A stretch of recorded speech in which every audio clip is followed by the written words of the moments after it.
দৌড়াদৌড়ি ছুটাছুটি করে, বিশেষ করে নামাজের মধ্যে।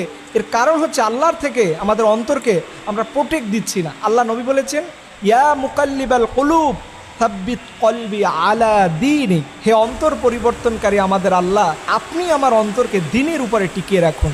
এই দোয়াটা পড়লে দেখবেন আপনার নামাজের মধ্যে কখনো বাজে চিন্তা আসবে না। ফরজ নামাজের সালাম ফিরানোর পরে সাথে সাথে এটা পড়বেন, দেখবেন পরবর্তী নামাজ পড়া আপনার জন্য সহজ হয়ে যাবে। আর একটা গুরুত্বপূর্ণ বিষয় হলো, নামাজের মধ্যে যদি মনে করেন যে আপনাকে কেউ ডিস্টার্ব করতেছে, মনোযোগ চলে যাচ্ছে, তখন মনে রাখবেন আপনার নামাজটা আল্লাহর কাছে কবুল হবে।